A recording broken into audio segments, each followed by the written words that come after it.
Hi guys. So I've been talking to a couple of you and you have asked me for some ideas and inspiration for programming in your cardio sculpt classes. Just a little inspo for the jump board. So I thought I'd take a couple minutes today to show you a couple of my favorite jump board variations. Hopefully you see something new here. Hopefully you see something that that sparks a series of your own. So let's get started. I'm going to show you a couple of variations, just supine, and maybe we'll get into some props. We'll get into some other spinal positions here. But I always start a cardio sculpt with just a simple footwork off the bar, a couple different variations. Footwork off the jump board, a couple variations there. Bridging off the jump board, a couple variations there. And a quick abdominal mat series. Quick little variation there. From that, we go straight into jumping. And as we start jumping nice and long, normally I just start with something simple, alternating kicks,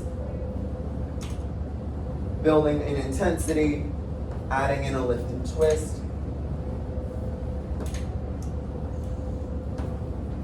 Take it out into a straddle kick with a crunch.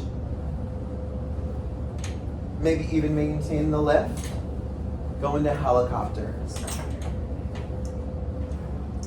Helicopters might start small. They might start with little switches. Slowly expand, grow larger. If that feels good, a fun variation you can take here is only 1 foot touches. Helicopter switch, pulse, pulse. Pulse, pulse. Pulse, pulse. Maybe even land in a figure 4. Maybe even land in the figure 4 at a crisscross. Crisscross. Building up piece by piece. Eventually from there, maybe we'll take both legs nice and long again. Maybe we'll start to jump on 1 foot. As you jump on 1 foot, can you keep sits bones grounded and extend one leg off the side? Can you hold stability here? Can you hold balance? Maybe head can comes up, a little bit more challenging. Keep sits bones flat. Try not to let the body rock, right?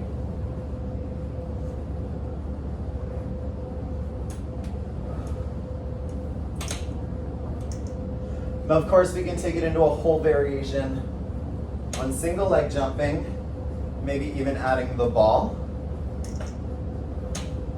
maybe even adding a crisscross or a little bit of a higher chest lift.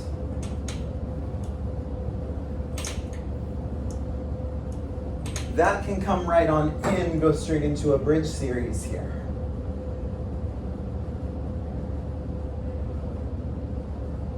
Not easy.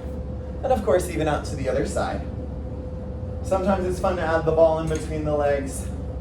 You can squeeze here. Sometimes I feel limited, there's only so much I can do with the ball here. But a hip twist can be fun.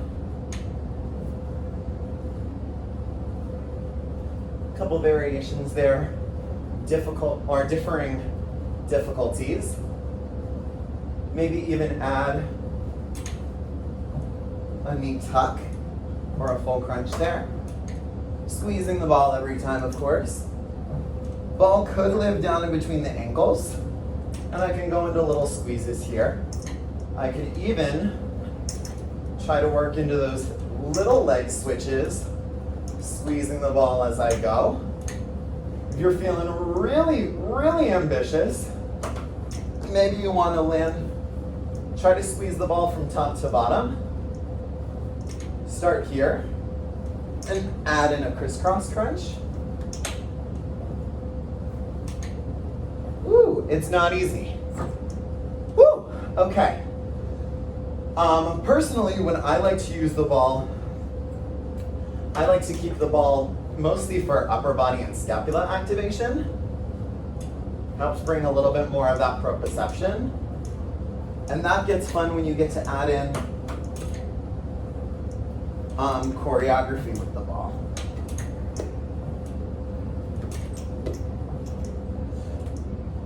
Whole series you could go into there. Of course, you can take the ball straight into a side lying series. Variations here can go very similarly to side lying legs and straps.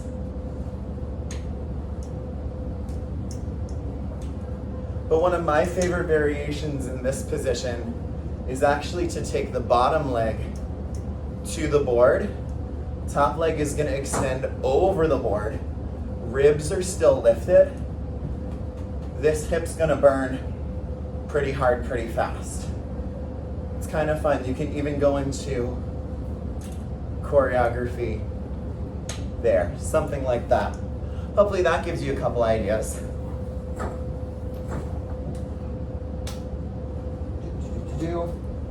If I won't get tired supine and I get tired side lying,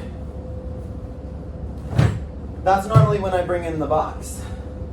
I'm still on one red spring, by the way.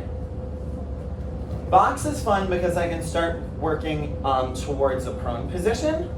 If my hands stabilize on the box, that's only half the equation. I'm gonna press my thighs up against the box. Think about squeezing your palms and your knees into each other to activate through the central abs. Body's weight kind of shifts to one side as one leg comes up and off the box. If they can maintain that stability on straight arms, maybe they can come down to all fours. This is fun because you can go into little arabesques. You can go into little circles. You can go into fire hydrants. So the knee, here I'll switch that so you can see better. That would be nice. Knee lifts to external rotation. That can even come in if I keep my hands up, maybe a little bend into the elbows. That can come up into a side crunch. Get a little bit of hip flexor, a little bit of oblique in there. Maybe even turn at a twist.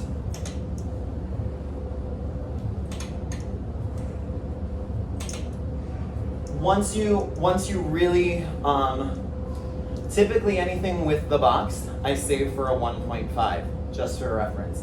Anything that's laying flat on the carriage, either supine or side lying, totally fair for a level 1. Once I get comfortable there, I can actually lay my stomach and my chest down on the box. Hips are free. Hands can stabilize. I'm going to start jumping both legs. Whole lot of choreography you could go into here. Think leg pull. So maybe one leg keeps jumping, one leg holds arabesque.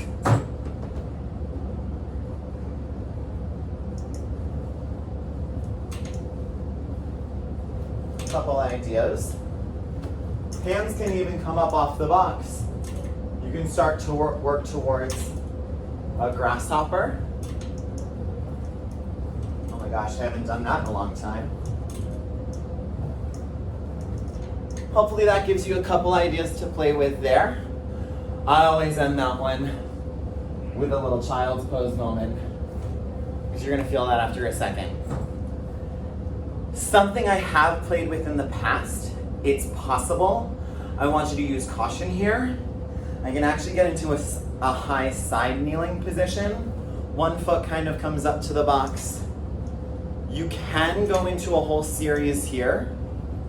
It's limited in its choreography just because this is such an unstable position.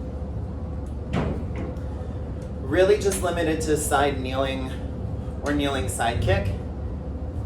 Maybe a little bit of a hip flexor moment there. Can be fun, can be challenging. Not exactly appropriate for all clients. It's possible. That gives you a couple ideas. Hopefully some new things to play with. As always, if you have any questions, Or if you need any other inspiration, I'm happy to help. Have a great day.